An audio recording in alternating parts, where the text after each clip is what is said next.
ሰላም ውድና የተከበራችሁ የሁሉ ሚዲያ ቤተሰቦች እንዴት ናችሁ? ሰላም ናችሁ ወይ? እኔ ያለው እግዚአብሔር ይመስገን። ደህና ናችሁ ወይ ቤተሰብ? እንግዲህ ዛሬ ደግሞ በአዲስ አሳዛኝ ነገር መጥቻለሁ ማለት ነው። እንግዲህ እንደሚታወቀው ሀገራችን ላይ ያው እንደዚህ የሞት ዜና ያው ጆሯችሁ ሳይሰማ እንዳይውል ያው የተባለ ይመስል እንግዲህ በየጊዜው በየሰዓቱ በየደቂቃው ነው እንግዲህ ይህንን ነገር እየሰማን ያለ ነው ማለት ነው ቤተሰብ። እንግዲህ አሁንም ደግሞ ያው ሁልጊዜ የድሮን ጥቃት ይደረጋል። እንግዲህ ሁልጊዜ የድሮን ጥቃት በተደረገ ቁጥር እንግዲህ ታርጌት እየተደረገ እየተሰራ ያለው ቤተክርስቲያን ላይ ነው፣ ገዳማውያን ላይ፣ መነኮሳት ላይ ነው ማለት ነው። ታስታውሳላችሁ ባለፈው በዛ በጦርነቱ ወቅት ለራሱ ስንት ገዳማውያን አባቶቻችን እንግዲህ ገዳማውያን አባቶቻችን ጦረኞች አይደሉም፣ ጋሻ ጦር የላቸውም። ጋሻ ጦራቸው መስቀል ነው፣ ጸሎት ነው። ዓለም በቃይ ብለው የሄዱ አባቶች ገዳማውያን፣ እናቶች ገዳማውያን እንግዲህ እዛ ምንም ነገር የላቸውም። እነሱ ምንም የታጠቁት መሳሪያ የታጠቁት ነገርም የለም ማለት ነው። ነገር ግን ሁልጊዜ ማለት ነው ቤተክርስቲያን ላይ ገዳም ላይ ነው እንግዲህ ድሮን ጥቃት ሲፈጸም እዛ ላይ ነው እንግዲህ ሁልጊዜ የሚተኮሰው ማለት ነው። ቤተክርስቲያን ላይ ሁልጊዜ ትሰማላችሁ። የተለያዩ ገዳም በጎጃም ደብረ ኤልያስ አንድነት ገዳም፣ በቃ ጎጃም ዙሪያ በየአካባቢው በጎንደር ስንት የጥንት ቤተክርስቲያን የጥንት ገዳም እየፈረሰ እየወደመ ዱቄት እየተደረገ እንዲሁም ደግሞ በዝቋላ ታያላችሁ ሁልጊዜ ሀይባ እየጠፋው ወንበዴ በዛ በኩል እንግዲህ ሁልጊዜ ገዳማውያን አባቶችን እያረዱ እያስጨነቁ ሁሉ ነገራቸውን እዛ ያለ እነሱ የሚጠቀሙትን ነገር እየወሰዱ እንግዲህ ሁልጊዜ የምንሰማው ነው። አሁን ደግሞ በደቡብ ወሎ ቅድስት አርሴማ አንድነት ገዳም እንግዲህ መነኮሳውያን ቤተክርስቲያን አመድ ሆኗል። ብዙ ገዳማውያን እናቶች ገዳማውያን ብዙ ሙተዋል ማለት ነው። እንግዲህ ያስቡት እዛ ላይ ምንም ነገር የለም። ቤተክርስቲያን ነው፣ ምእመናን ናቸው፣ ገዳማውያን ናቸው። እዛ ላይ የታጠቀም ምንም ያለም የለም ማለት ነው። እነሱ በጸሎት ያሉ ለሀገር ለዓለም የሚጸልዩ አባቶቻችን እናቶቻችን ገዳማውያን ሁልጊዜ በዋልድባ አብርታንት ገዳምም ታውቃላችሁ። ሁልጊዜ ኳ ባለ ቁጥር እንግዲህ በዋልድባ አብርታንት አንድነት ገዳምም እንግዲህ ሰቋር ዋልድባም እንደምታውቁት ሁልጊዜ እዛ ላይ ብዙ አባቶቻችን ገዳማውያን ብዙ ይደረግባቸዋል። እኔ እውነት አንዳንዴ ማለት ነው ግርም አይላችሁም?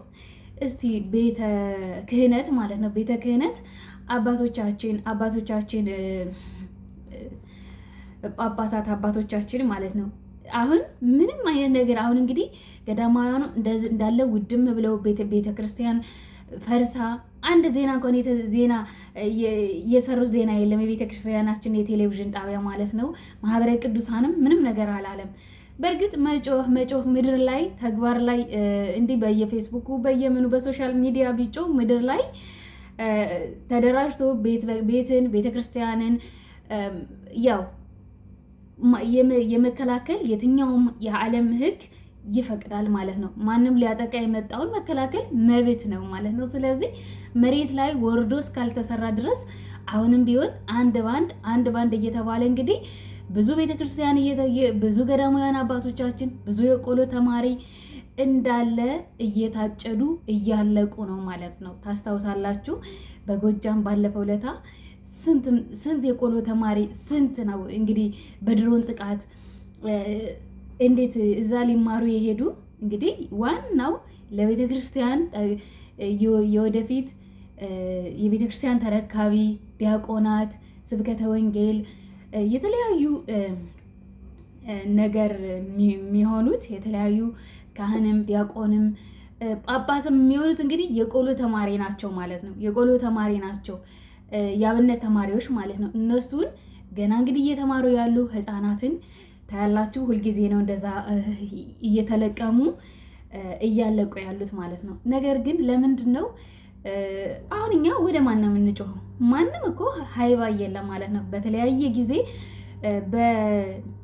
በስላሴ አንድነት ገዳም ለራሱ ማለት ነው ልመና እንኳን አይለምኑ ምንም ነገር እንደው በራሳቸው የሚተዳደሩ ገዳማት እንኳን ባለፈው እንኳን አደጋ ደርሶባቸዋል ማለት ነው። እንደዚህ ችግር ተፈጥሮባቸዋል ሁልጊዜ ማለት ነው። እንግዲህ ለምንድን ነው አባቶች ዝም የሚሉት? ለምንድን ነው? ባለፈው ታስታውሳላችሁ ጥር ላይ የዛኔ ጥቁር ልበሱ የተባለን ጊዜ ማለት ነው። የዛኔ ሁሉም ሰው ነበረ ማለት ነው። በየደቂቃው ነበር ዜና ሲቀርብልን የነበረ የቤተክርስቲያንን የቴሌቪዥኑ ጣቢያ እውነት ልክ በቃ በጣም ነበረ እንትን የሚለው ደስ የሚለው ማለት ነው።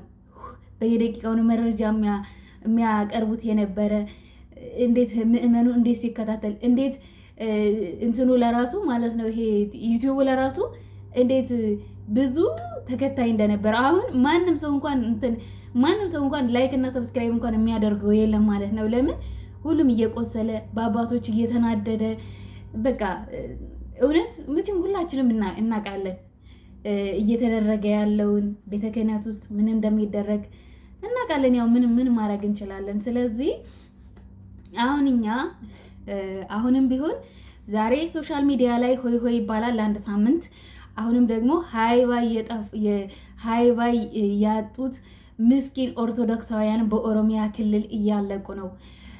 አሁን ደግሞ እንግዲህ አሩሲ ትናንት ህፃናት አልቀራቸውም። እንደዛ ስንት ነገር ሆኖ ትናንት ደግሞ ማለት ነው ትናንት በጣም ብዙ ኦርቶዶክሳውያን ከኦሮሚያ ክልል እንዲጸዱ ያው ተፈርዷል ማለት ነው።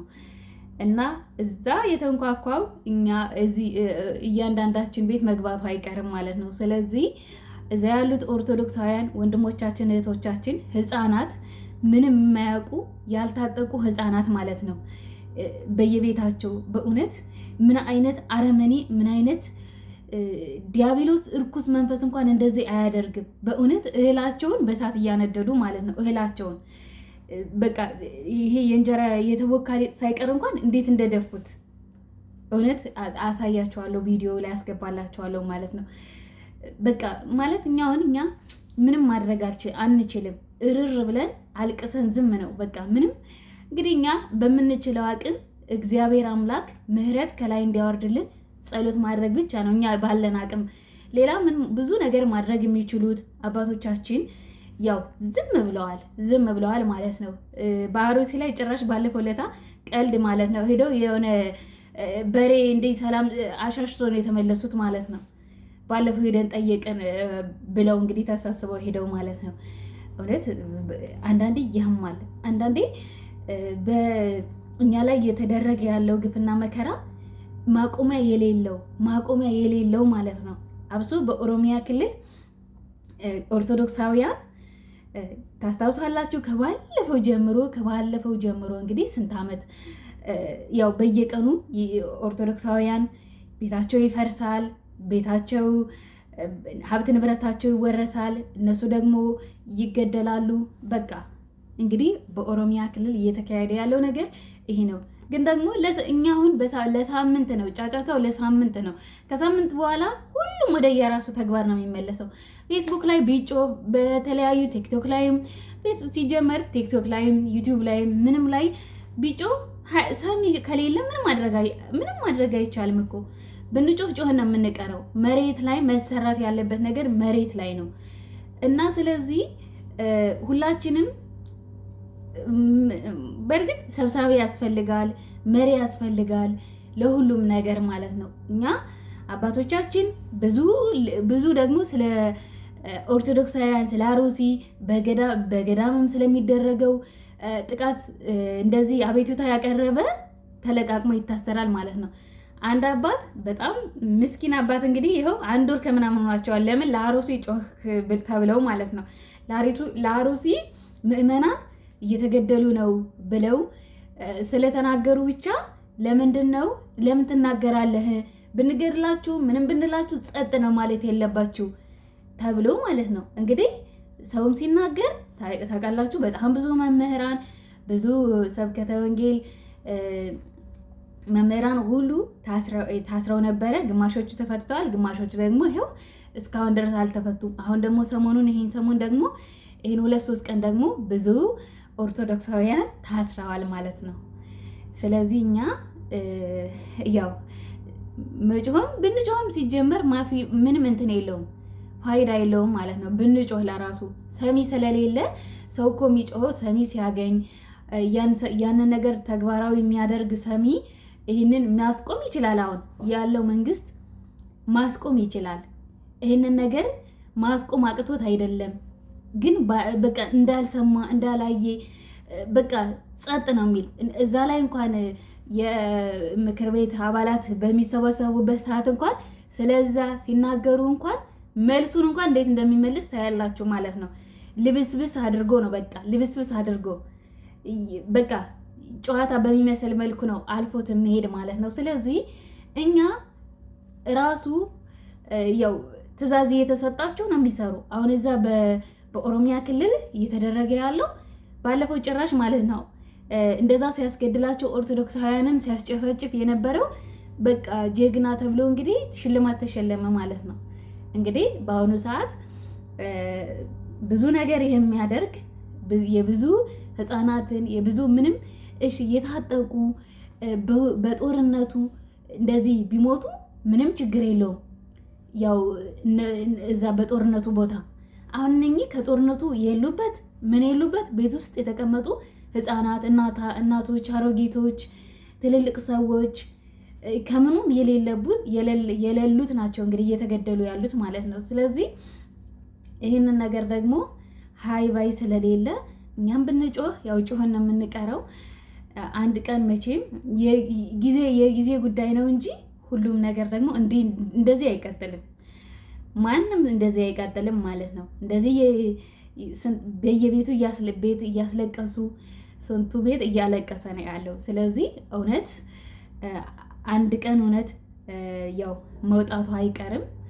ተፈናቅለው ሄደው እንኳን ወደ አዲስ አበባ እንኳን ባለፈው ለታ ሄደው አዲስ አበባ ተፈናቅለው ከኦሮሚያ ክልል ተፈናቅለው ሄደው እንኳን አዲስ አበባ ቢቀመጡ እናንተ ከተማ ታቆሽሻላችሁ ተብለው ነው እንግዲህ የተባረሩት። የእውነት በሀገራቸው ላይ ስደተኛ እኛ በእውነት በሰው ሀገር በጣም ተከብረን መብታችን ተጠብቆ እኛ በእውነት ቤተክርስቲያን እንሄዳለን ነው እኛ ባለንበት ሀገር። በተለያየ ሀገር የጥምቀት በዓልም ሲደርስ እንደ ታያላችሁ እውነት በተለያየ ሀገራት የጥምቀት በዓልን ራሱ መንግስት ተመድቦላቸው ፖሊስ ተመድቦላቸው ምን ብሎላቸው መብታቸው ተጠብቆ እንግዲህ በሌላ በባዕድ ሀገር እየኖርን ማለት ነው።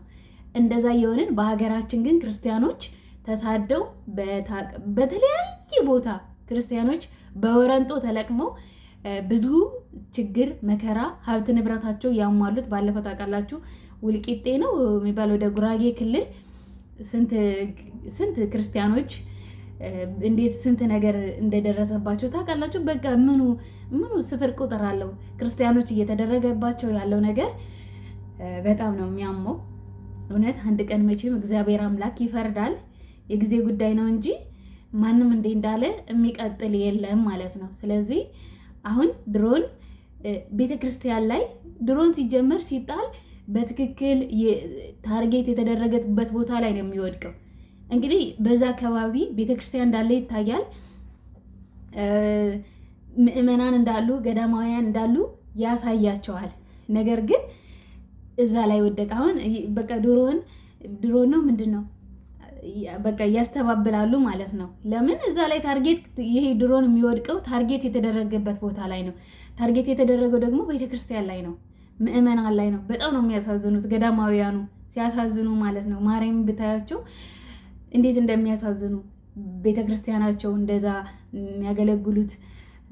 የሚገለገሉበት ቤተክርስቲያን ውድም ብሎ እነሱ ለራሱ ብዙ አባቶቻችን እናቶቻችን እንግዲህ ያው ሰማዕት ሆነዋል ማለት ነው። በዛ በድሮን በተወረወረው ድሮን የታጠቁ ኃይል አይደሉ እንግዲህ ጦር መሳሪያ የላቸው እንደሚታወቀው ገዳማውያን ማለት ነው። እና ሁሉም እንግዲህ ምስኪኖች ላይ ነው የሚነሳው ማለት ነው። እነሱ ምንም ኃይል የላቸውም፣ ምንም ነገር ራሳቸው የሚከላከሉበትም ነገር የላቸውም። እነሱ በጸሎት የሚኖሩ ገዳማውያን ናቸው ማለት ነው። ያው ያማል አንዳንዴ የእውነት ቃል ሁላ ያጥራል። ሰሚ ሲታጣ በቃ የሚለፈልፉት ለራሱ ወጣቶች ናቸው። በፌስቡክም በምንም እንደዚህ ሲናገሩ ደግሞ ያው ታፍነው ይሄ ይወሰዳሉ እና በጣም ያማል። ቤተሰቦቼ ስለነበረን ቆይታ አመሰግናለሁ። መልካም ቀን